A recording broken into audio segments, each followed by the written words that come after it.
Hello, folks. This is Jeff Davis with the legendary Jeff Davis Show from Central Texas, USA. And I love Mike Hanson Archives. Peace out, baby. Hello, I'm Bonnie Halsman, mother of David Koresh. You're now watching the Jeff Davis Show. If you'd like more information on what happened to Waco, stay tuned to Jeff Davis. We'll bring you the latest proceedings. Okay, now you're originally from Arkansas. I'm going to prison any minute. Yes, I'm originally from Arkansas. Okay. I think you're an interesting woman, Joyce. Now, I want to just, now you went on and got, do you have a degree in criminal justice? I need 3 hours to finish. Okay, you're close to a degree in criminal I've got about 100. And where was that at? Well, the last place I went to school last 2 years was at Southwest Texas. And we're going back, what, like 25, 30 years back? Oh, I would say I'm 59 years old, so it's been a while, right, since I first started out in college. Then you had the Joyce and Mel show. Yes, a good thing you didn't say, Mel and Joyce, like the late Mike Hanson said a while ago. The Joyce and Mel show. Uh-huh. And then you've just, now you've got this, but what, the main thing... Before that, I had a radio show at another station. Before that, I worked in Nashville at WSM, and before that, I raised 2 children. Wrong, of course. I let them watch Gilligan's Island much too much. And now you've currently got your... Well, one turned out to be an attorney. What can I say? I'm so sorry. I'm just kidding, Jeff. I love him.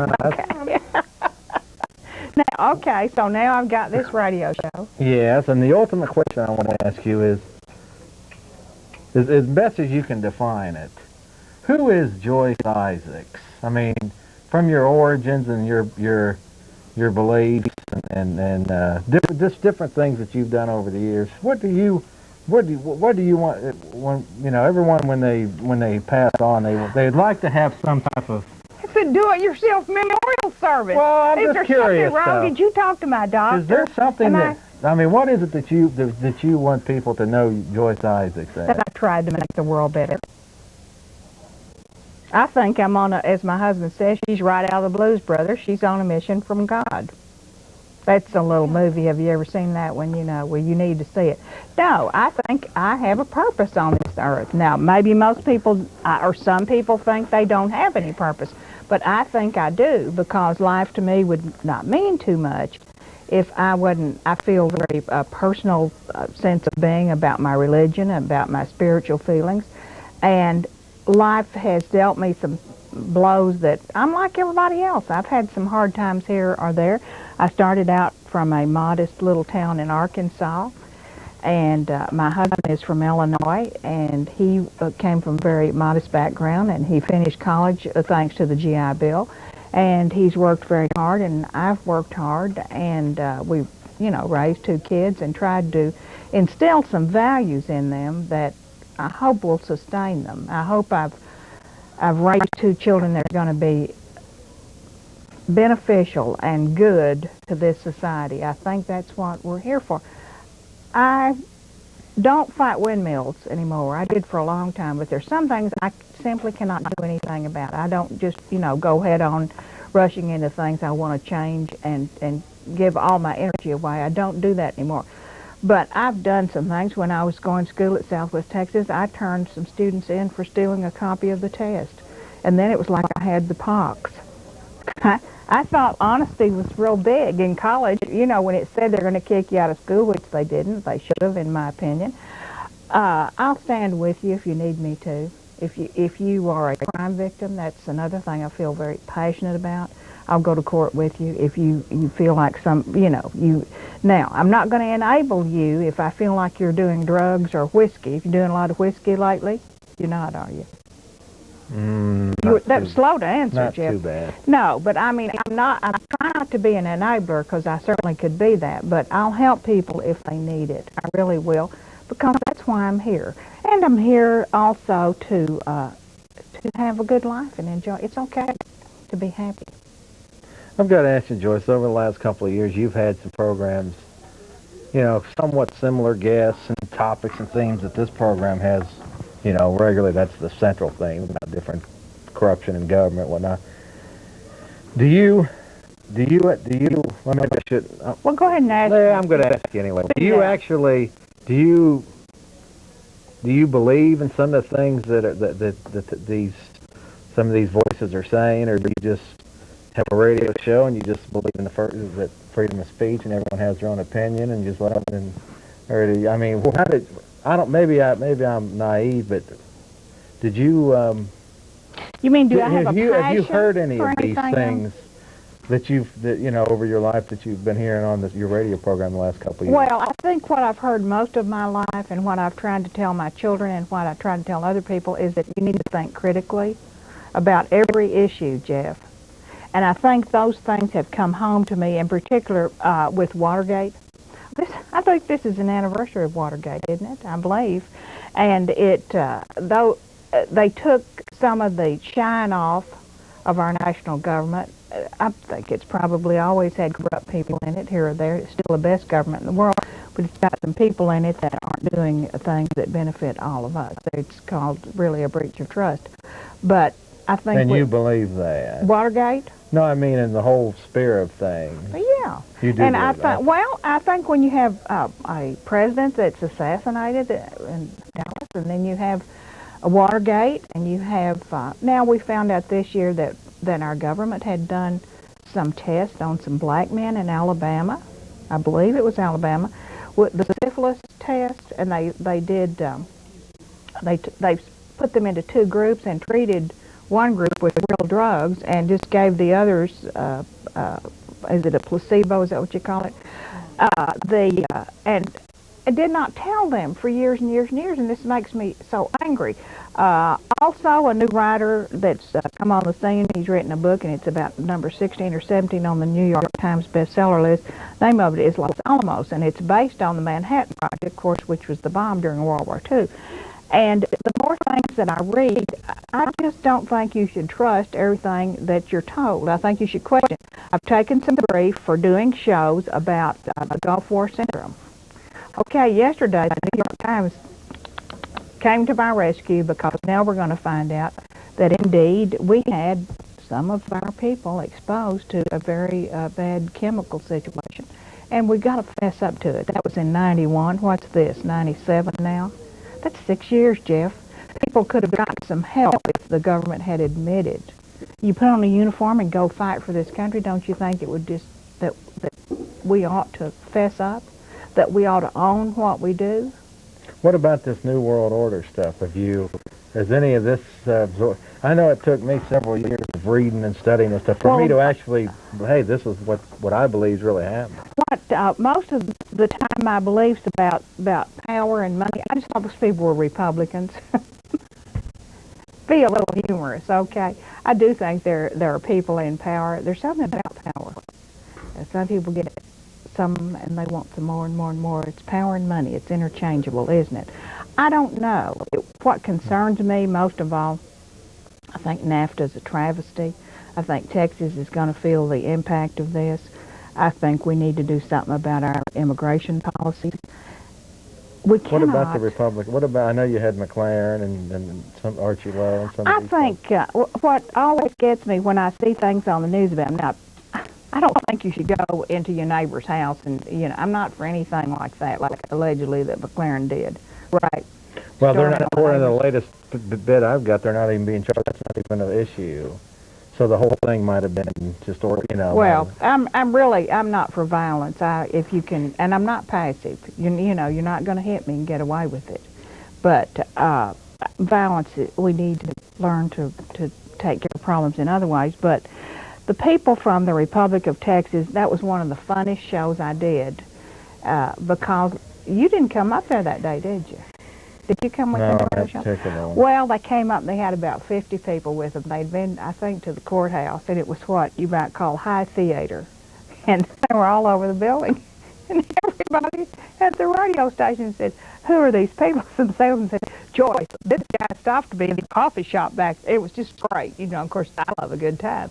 They had a lot of people with them. It was kind of high theater. The people that I've talked to, I particularly love Archie Lowe. And the story about his bull, beefer, and all those things. These are people that are having a hard time economically, and it's really not their fault. And I think they probably didn't know.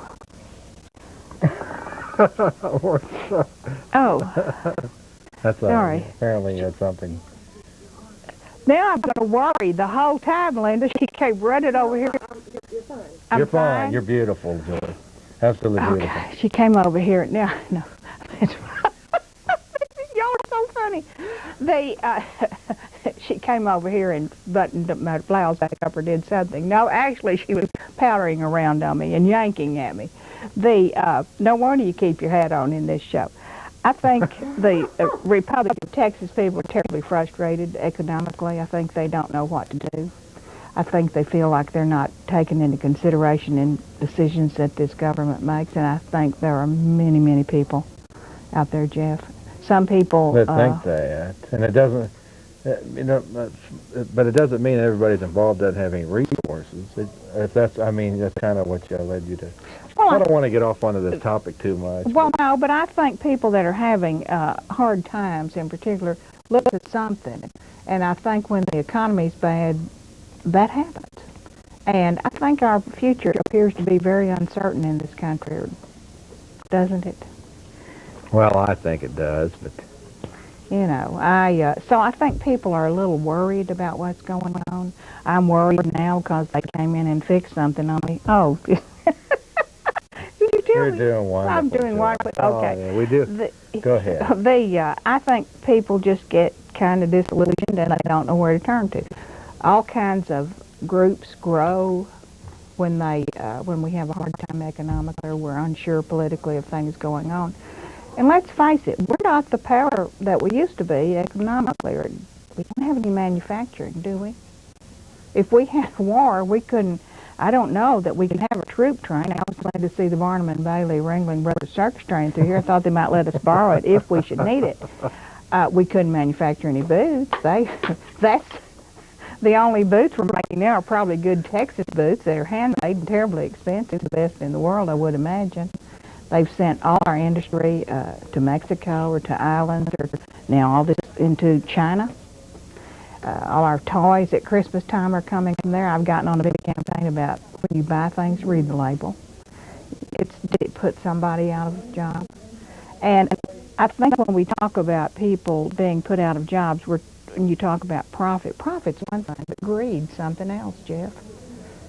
I thought the beauty of America was that we had this vast middle class. Well, look around, because we don't have much of it left. Have you noticed that? All the wealth has gone upscale, and then it jumps. Are we going to be like, Mexico, for instance? We're going to have two groups of people, the very wealthy and the poor. Concerns me terribly, and it concerns me because I have two children that I saw fit to bring into this world, and I wanted to leave them. I don't know, they can't have the American dream like Glenn and I had it, I guess. We thought you got married and the daddy went out and worked real hard and you got a down payment for a house and da-da-da-da-da and all this stuff, and it worked for us. I don't think that's much of an option anymore. Are you asleep? No, I'm taking it all in, Joyce, because to me, you're kind of an icon, I would say. First of all, she comes over here and twicks my nose. Now, I noticed that your maiden name is Thompson. Thompson. Thompson. Joyce Thompson. Yes, my great-great-grandfather, Lawrence Thompson, fought in the American Revolution. He joined the Revolution in, let's see, I'm trying to think, 17... Okay, he's on the tax rolls in Orange County, North Carolina in 74, is that where it is? Okay, and he joined the American Revolution and ended up in Indiana, where he married my great-grandmother, and her maiden name happens to have been Thompson, too. Just knew they were going to Arkansas, we were all kind of intermarried. And she was Elizabeth Thompson, and then I guess she became Elizabeth Thompson. And they had my great-grandfather, another Lawrence Thompson, and then Lawrence Thompson had James Addison, and James Addison had my daddy, Hugh Thompson, and then me. Daddy was 50 when I was born. His daddy was older when he was born, so we got, all the Thompson men, I don't know. Your folks, both your parents are deceased?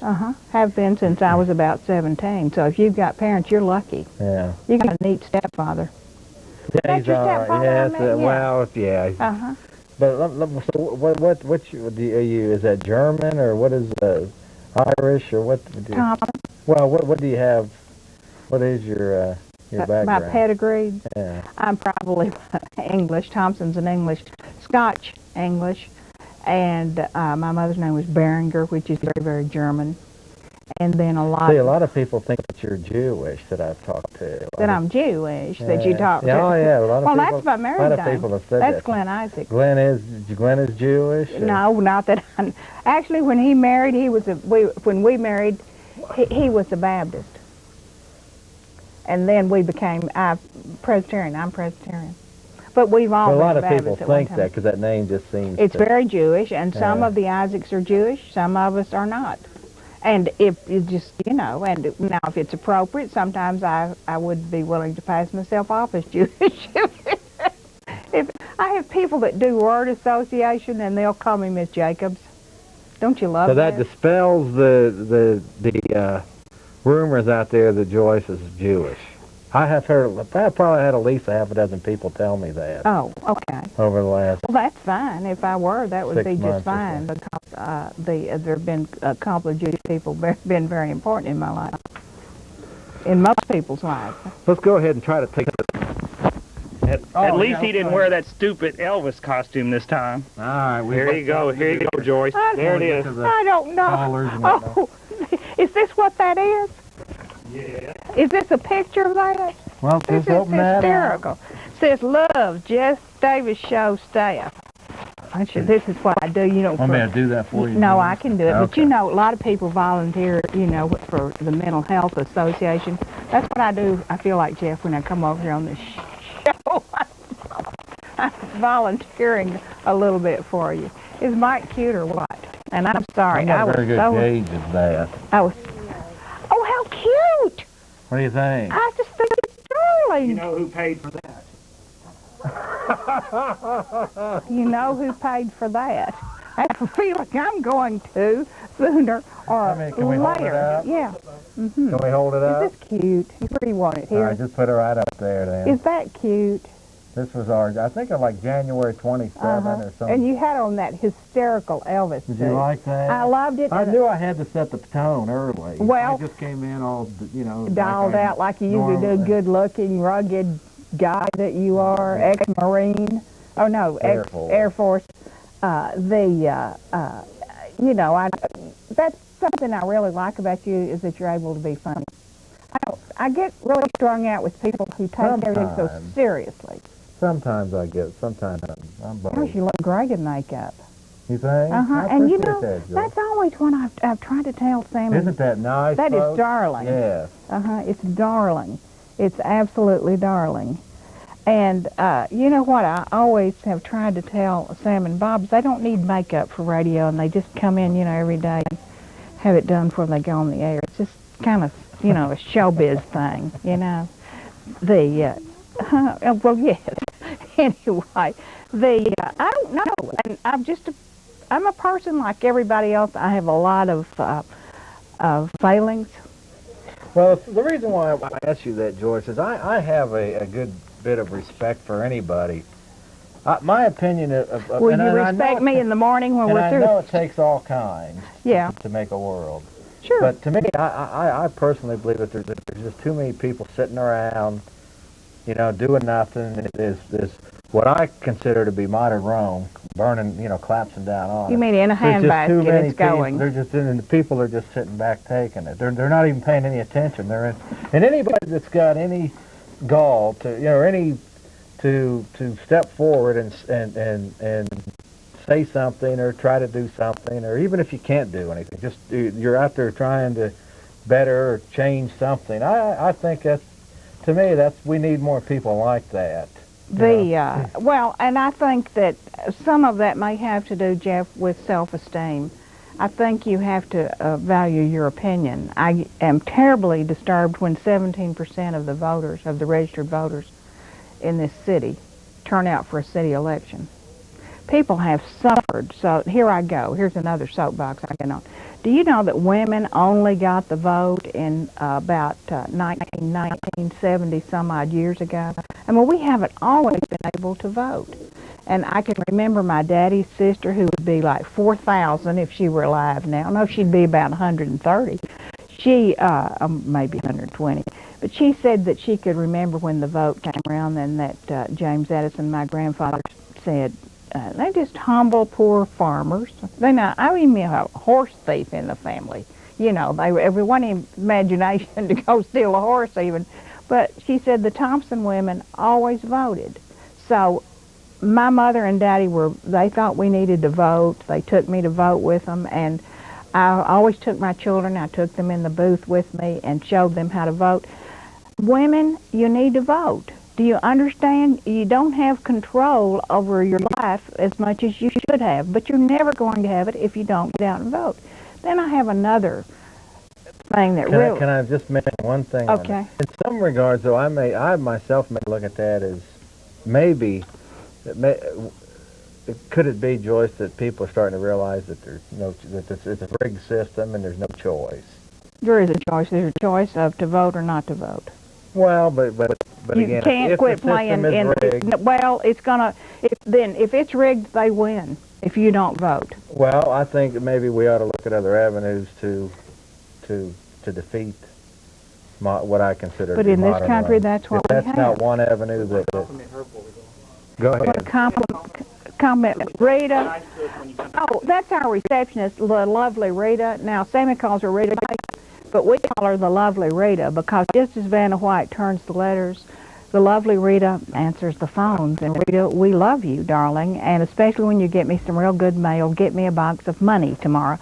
No, she's wonderful, and she told me I was acting ugly last week, and I was. I said, well, y'all get to act ugly all the time. Can I have a turn at it, you know? But Rita said, I'll tell you, Joyce. But the other group that it disturbed me greatly, African Americans don't vote as they should. I remember the 60s. Surely you remember those too, albeit you are a young thing. But I remember what a lot of black people went through to get the ballot for African Americans. And a lot of people died, Jeff, so that they could exercise their right to vote. If nothing else, think about the people that went before you that made great, great sacrifices. Some paid with their life. Yeah. What do you mean, yeah? Well, I'm taking it in, Joyce. I feel very passionate I'm almost about to the point of believing that this system is so corrupt now that voting is, we're not going to vote our way out of it. What do you think we should do? Shoot our way out? Well, that's why I appreciate people like the Joyce Isaacs Show and other people that I believe that are providing some alternative information but as to maybe what's happening to the people, you know. I've never advocating shooting our way out. But there is information. We've also got some callers that have been holding for a long time. Before this goes to 8:30, we need to do that before 8. Okay, callers, just stay on the line here, folks. Yeah, we're going to be back with you. Okay, I want to tell you about something. Okay, talk over it. Okay, well, go ahead. Introduce this. What we're going to be seeing here. Yeah, we're going to see. This is Bethany Cemetery. And it's out off, I can't remember the address. Mike, what is the address of it? Look up the, there you go. Is it where? Okay. He's going to tell us the address in just a minute. He's going to put that up on the monitor. This is the Bethany Cemetery. And it's in such disrepair, and there are many, many slaves buried there. Now, this is a part of our history and a part of our culture, a part of what made this, oh, here we go. Go ahead. Here we go. Okay.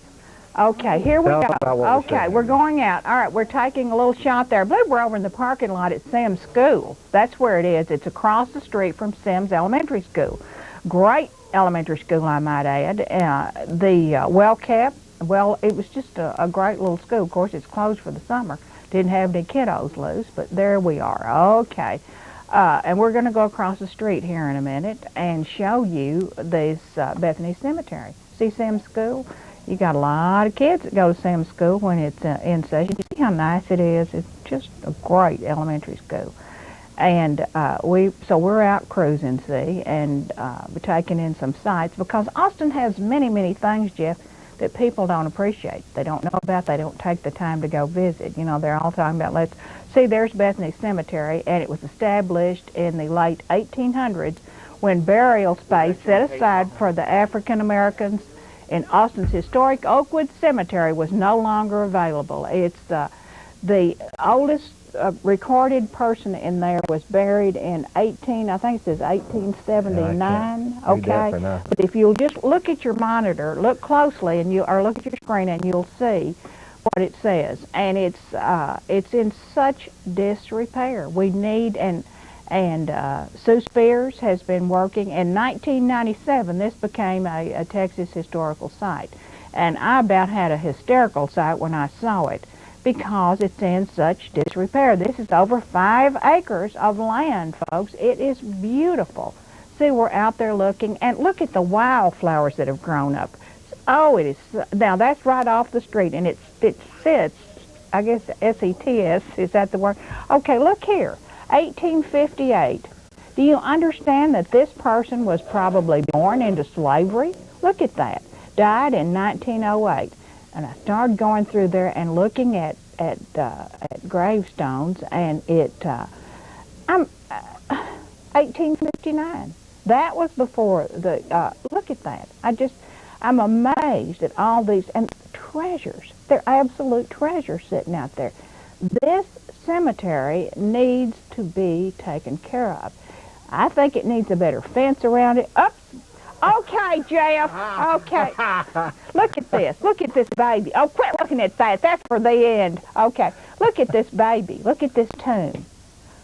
Child was, I think, 1 year old, and I was so fascinated with that. I couldn't break myself away up. Look. See how little his little baby. We need to get this place fixed. It's wonderful. It's the people who endured slavery. Look at it. One stone in there was had the woman's name. Her name was Mississippi, and I was telling that today on the radio. I just think this is a wonderful, wonderful place. It's quite a bit of land, and it needs to be maintained. Now, as I say, Sue Spears and Ron Davis have worked on it, but we need to put some. But this is a rich town. I mean, the city council's wasted enough money to maintain it, and that was a really bad remark, Joyce. But it's true. See, look how high everything is, and I had a few sober moments there when Mike would yell, "Watch out for snakes!" Okay, and I would kind of jump around. And there's a path running through it. Kids are riding bikes. And I don't know, it was just, and look how peaceful it is because it's so much land that's not occupied by residences. And of course, because it's a cemetery. And you need to go over and see it. I am so taken with it, and I'm so. Where's exactly is it at? I'm not. Okay, I'm trying to. Now, here's one. In. Okay, born in 1868. That's right around the time of the Civil War. The Taylor plot here was pretty well maintained. I would think that probably the family comes in and works on this little particular part of it. I'm trying to think what the name of it is, the name of the street, and I've got it written down right here. Springdale Road. Is that what it is? It's Springdale, across from Sam. East 12th. Springdale and East 12th, and it's across from Sam's school. And you can pull up in there. As I say, there's not much easement once you step outside the gates, I call them the pillars, they're in such disrepair, there's just not much easement there. It's like a bicycle lane, and there, you're in front of a truck. But it's just a treasure. And someone needs to do something about it. I don't know if it's going to be me and you, perhaps, Jeff. It was so peaceful because it's a cemetery, and it's a big cemetery right in the middle of this city, and it's practically downtown now, because the downtown just keeps growing and growing and growing, and we need to maintain it. And my switchboard number is up there, 495-1300, and if you will call me, I will put you in contact. And she's busy. I think she has children and keeps house and tries to do every other thing in the community, one of those kind of ladies. And I'll still keep trying. I'll start again tomorrow and try to find her. And see how pretty it is? It was but to think how long some of those people have been out there, have been buried, out there resting, and wonder what their life was like. Wonder what's on the tree? Oh yeah, he was showing that graffiti. Also, Mike and I were walking around back in there when I wasn't looking for snakes. There was a bicycle. I'm thinking maybe there's some stolen merchandise stashed in there. My friend Tiny had called me, and she said when she was growing up, her daddy had a dairy out that way. She said it used to be a lover's lane, which you probably know about parking in cemeteries, Jeff. And yeah, and he's the bike trail. See, I'm standing in the bike trail, and nearly got run over by a kid on a bike coming through there. He was cutting through there. Two little girls walked through there. They were going to the swimming pool, and I had a caller today on the air that said that several people had. Okay, that's born in 1845. So that was probably a person. Now here's the little cherub on the. See, he's going down the trail. Do it. See, there he is. And he came back through and he said, "If you think I'm coming through here a lot or something," he said, "I'm trying." I had to see the graffiti. Look at the houses that are so close to this fence. That was another thing. I was kind of amazed with that. Now here's the one, the wife, Mississippi is her name. She was born in 1852. But I loved it because I would suspect she had come from Mississippi, or she maybe had family. Oh, and while you're out there, American Airlines is well and running, okay, because it was flying over. We had to quit 2 or 3 times. But that was all right because it was like the past, back before the Civil War, and we're propelled into the age we are now. There's the bike we found. Does it look like anything you've lost? It's being stashed out there now. It's a wonderful, wonderful cemetery, and it's full. It's loaded with history. And today, I had a real funny thing that happened today on the air. I was talking about this, and someone had called in, and I just remember, because Monday's always a slow day, a gentleman named John, he had called in, and he said that he thought many, many things were in disrepair, and strange things happened to me. He said he'd gone to Washington, D.C. Last year, maybe, or a couple of years ago. A friend that lives up there, and they had gone out to the Congressional Cemetery. What are you yelling? We have 8 minutes. We want to get 2 callers on before the... Okay, we'll talk about that in a minute. In other words. It's 21 minutes after 8. Are we supposed to give the time, or is that pertinent? Not relevant. Okay, not relevant. Okay, how about the traffic? Not relevant. Not okay, relevant. But it's cool in here. That's pretty good. Yeah, it is. Did Austin have the first access channel? I have no idea. What do you mean you have no idea? You have a show here. Don't you know your history? What about yelling about? Hello, caller. Thank you for holding. Well, thanks a lot there, Jeff Davis, and of course the wonderful, wonderful Joyce Isaacs. You know, I had the fine pleasure of actually working with both of y'all one day. Oh, hi, how are you? Loopy. Hi, Lupe. Hey, what's going on, Lupe? Not too bad. Did Good you to get hear. your air check? What's that? Did you get your air check? Mike Hanson has it. Oh, yeah, I did receive that. He Thank you. thought you said you get your hair cut. Yeah, I didn't know. Yeah, I did receive that. Thank you very much. I appreciate that. Well, nevertheless, I did have the pleasure at one time back in 1990 of working in the cemetery, but it was actually overseas in the Persian Gulf. And I guess, you were in a cemetery in the Persian Gulf? well, there's lots of cemeteries. There was actually a Christian cemetery out there. Oh, So okay. a little bit. So at one time, I guess in our company, 50 of us had volunteered to go clean up a cemetery. Uh-huh. And, you know, what you're talking about, a cemetery, seeing it decay after so many years, I guess it gives you a pleasure of seeing it come back to life and seeing it well maintained. It gets you a good feeling. I think so. I think it makes us appreciate people that have gone before. One of the speaking of that, about that cemetery, I saw a recent cemetery in Port Lavaca, and there was actually a potter's grave. I guess is that the same term? Is that term still used for a grave? Potter's Field for a charity cemetery. Right. And this is for somebody who I knew, and actually I drove her down there to go see her mom. You know, when she's about 22 years old, and her mom died when she was 14. But it was actually kind of a sad state to look at the cemetery, to see it so, you know, run down. You know, I've never seen a cemetery in Texas so run down for so many recent graves in there. Mm-hmm. And it's surprising that there were so many of them out there. And, you know, I don't even know if the state has any type of funding to keep the cemeteries up or what. I think my husband said he thought with the historic historical site, Jeff, that it was up to the whoever owned it, like a committee or whatever, to do that. But we have just spent a lot of money, and that's one of the next features Mike and I are going to do on the state cemetery, thanks to Bob Bullock. It's wonderful. Up on it's 7th and Comel up there. It is gorgeous, and I urge all of you to go see that. Right. Okay, Loopy, thank you. Thanks. Thanks for calling, Luke. I appreciate it. Good hearing from you. Next caller, you're on the air. Hey, Jeff. Yes, sir. Hey, Jeff, it's Wes. What's going on, brother? How you doing, man? Good. And you? Joyce, how you doing, darling? I'm fine. Is this Wes? This is it, darling. Are you the one are you putting together the seminar? Seminar this Sunday, yes, sir. Okay, that's what I hoped you would tell us about. Do you know about that? Just from last week, do we have anything to put up on that, or do you want?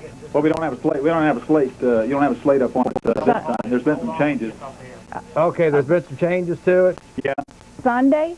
Did you give the Well, information? the date and everything's going to be the same. Okay, because Greg called my show this Yeah. morning. Is that still all go? Oh, yeah, yeah. Okay. Yeah, he called and said that you were going to be there and speak with us. What do you want me to speak about? I only know 2 subjects. Well, we all want to hear what you say, darling. Oh, well, I was going to speak on sex today. Oh, we'd love You that. were? We'd love that. That'd get everybody's attention. Yes. Well, no, it'd be a short speech. Okay.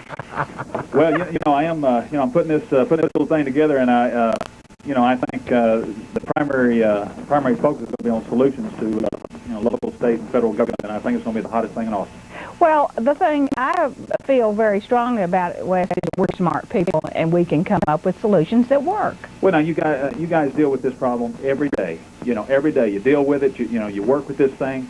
You guys have got the solutions. You know what it is, and the people need to know that. I don't know that we have the solutions, but... Well, you may not have all the solutions, but everybody that's there is going to have at least a piece of it. Well, I hope so, but we can define some problems. That's the first step, isn't it? Sure. Mm-hmm. Sure. Speak up, Jeff. It's I your think show. John Trockman's Militia Montana's options looking as good as any of them right now. Oh, Jeff! She said I Jeff. happen to be a big supporter of militias, so. Hey, Jeff. We're you also really promoting that, not only on public access, we're also we're promoting it on the internet too. We're getting. How are Do you you? have a website up? Well, we've got a location where people can find out information on it, and if Jeff, if you think they want that, I can give them that location. Okay. Yeah, go ahead and give them all the information, Wes, and we'll slap it up there again for you. Okay. Okay. That's what this show's all Slap it about. up. Yeah. Let me tell you. That's what the show's all about. I'm getting tired of the plan. You thought it was me over there feeling around on you, didn't you? I wish it was better than Well, no one there had goes in the nothing. Okay. Joyce, did you want to go ahead and take a quick Yes. 5-minute break? Is that what you like to do? Yeah. Thank you. Will you let me drink that soda pop that you wouldn't let me bring in here into the studio that I own because I'm a member? Go to black for a minute. Okay. Okay, can we have a break? That? We're gonna put this on rotation so this can play, repeatedly. I love And what we have to rotation. do now is actually physically go to black while people are watching the program. Mm-hmm. So they'll just be sitting there watching black because And you can go get the popcorn out of the microwave. that's a good time. It's like a commercial. It's This like is a commercial commercial. time coming up. here. Get the popcorn that doesn't have a lot of fat in it, okay? Because I've lost a few pounds and I'm trying to lose some more. I have a doctor and a husband that are both substantial, let's say. Now, when we get back, I want to mention, now you've taken a trip up to Oklahoma City, and you've had general pardon. You've taken some heat for some of these various guests and issues and things So we're going to talk about a little bit of Oklahoma City when we get back. Who is the young man in the shorts and the one that always looks starched? Have you ever noticed that about Mike Hanson? We're out there in the graveyard tromping around, and he, he's always, he doesn't sweat. Kind of makes me mad. And me, I sit here, they come in here and fix my nose for me. Linda. What do we do now? Well, hello, folks. It's Mike Hanson here. Sorry to interrupt your classic viewing here on YouTube, but I just want to take a second to tell you, most of y'all know that I was the producer for Alex Jones and Jeff Davis from 1995 till 2010. and I'm busy editing and putting up all these old VHS tapes from the 1990s up on YouTube. So be sure to subscribe to Mike Hanson Archives on YouTube, and Hanson Archives is our new one, and our newest new one is Waco Archives. Anything we've done with Waco, we're going to put it up there for you. And just to let you know, we're funding it by if you send $25 to 901 St. Joseph Street in Gonzales, Texas, 78629, we'll send you a copy of my new book, Bohemian Grove, Cult of Conspiracy, when Alex Jones and I snuck into the Bohemian Grove. So we'll get you right back to your viewing here. Back in the 1990s, a lot of stuff has been predicted on these historical tapes, and I want to get them up on YouTube before they completely ruin.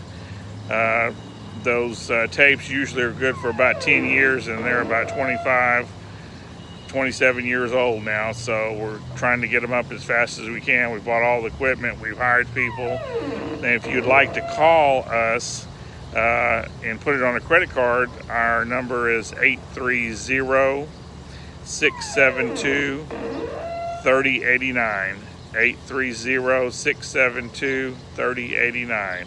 All right, thanks a lot and God bless. We'll see you next time right here on YouTube. Oakwood Cemetery was no longer available. The oldest recorded burial is that of infant Helen Moore in 1879. C.W. Jones purchased this land in 1892. The Bethany Cemetery Company, formed in 1893 by William Holland, Henderson Rollins, Allen Bradley, and William M. Tears, maintained the site until 1933. In 1976, members of the Bethany Cemetery Association became caretakers of the 6.18 acre graveyard and improved this site, which still serves the area.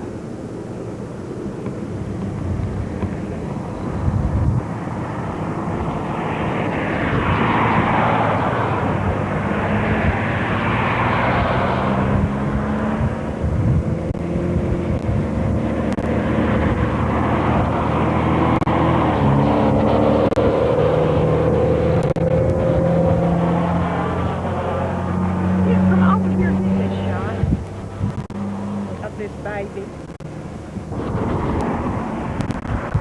The cars go by, the airplanes go overhead, the baby sleeps.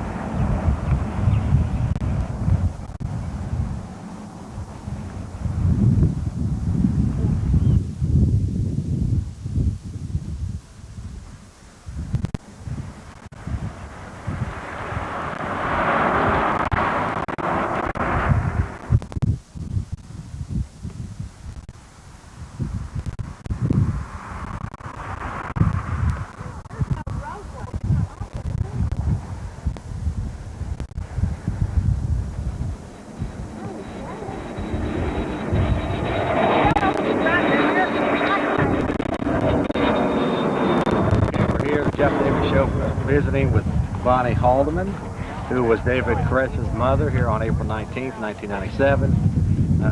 Bonnie, if you would, you can basically say anything you want, but I think a lot of people are curious about what kind of a son was David Koresh. Well, David, to me, was the kind of son any mother would be proud of. Even as a little boy growing up, he was always kind and honest and loving and very generous, obedient. He was a very obedient child. Loved to give presents. One time he pulled nails for my daddy for 2 weeks just to buy Christmas presents for everybody. It became $20. back then. Bought a lot of presents. David was a very sincere person, a very thinking type person. He was always asking questions of his daddy and his grandpa and different ones. And they'd get frustrated at him. It was mainly because they didn't know how to answer him. So he would go and he would search, and that's what led him, I guess, to search in the scriptures, because he loved the scriptures from a young age of 6 years old. So all I can sum up is that he loved God, he loved humanity, and that was his main goal in life. He's saved. I'm very proud of him. Let me say this, Bonnie. I can honestly say, at least from the Jeff Davis show perspective, that you all were terribly violated, or these people were violated. We're all violated. And there should be, if we had a legitimate government, we would be having indictments on these people, because none of us could take a tank or a car or something and run it into a structure occupied with men, women, and children. Yeah, a situation like that is just a shock to people in America that something like that would happen with the government coming in and the army and things like that. But whether we ever get any indictments or anything, we've got to remember that God is the Almighty Judge and revenge is mine, says the Lord. So that's what we have to wait. We can't get our government to do what's right. And hopefully, maybe something can be done here on earth. People educate themselves to what happens. They need to. Bonnie Hall, it's an honor to have you on the Jeff Davis show. I love Mike Hanson Archives. Are you ready to run?